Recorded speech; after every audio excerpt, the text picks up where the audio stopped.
why is it that our people allow themselves to be misled? Like this lady allowed herself to be misled by the US press.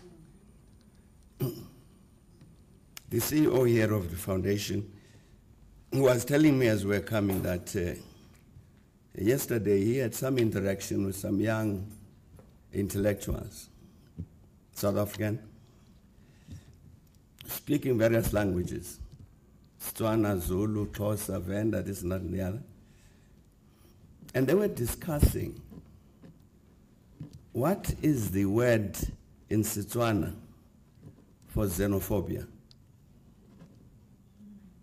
You know, it doesn't exist. In Zulu, So in all the African languages that were spoken by this group, they all say, no, we don't know what the word is in our African languages for xenophobia. Why?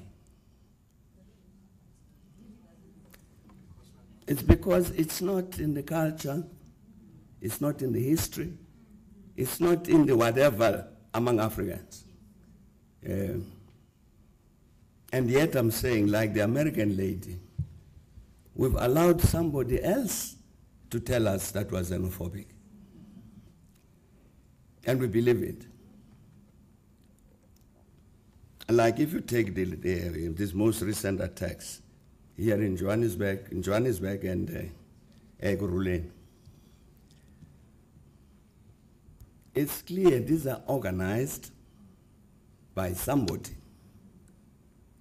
And the looters are brought to loot by bus and are taken away by bus.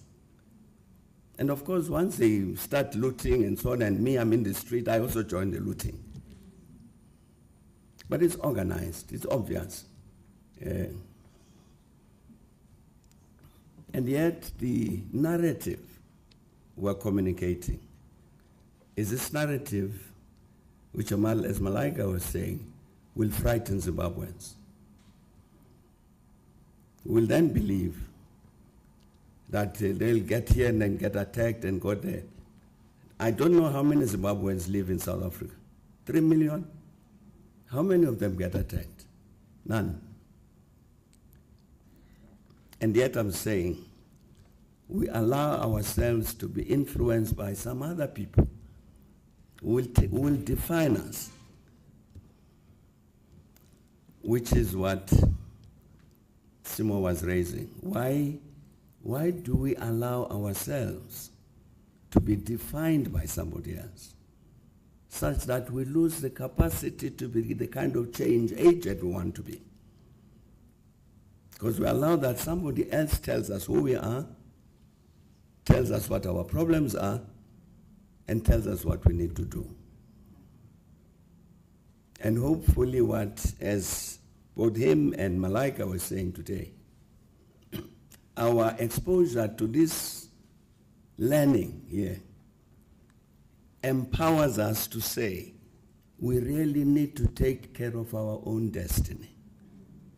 And to do that means to decide who we are, not to be told by somebody else who we are.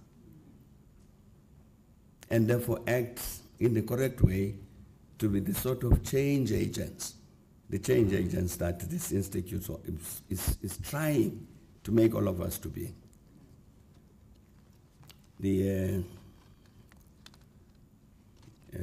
I think it was Dr. Paswan who said, Max, that she's inviting more people to join as students.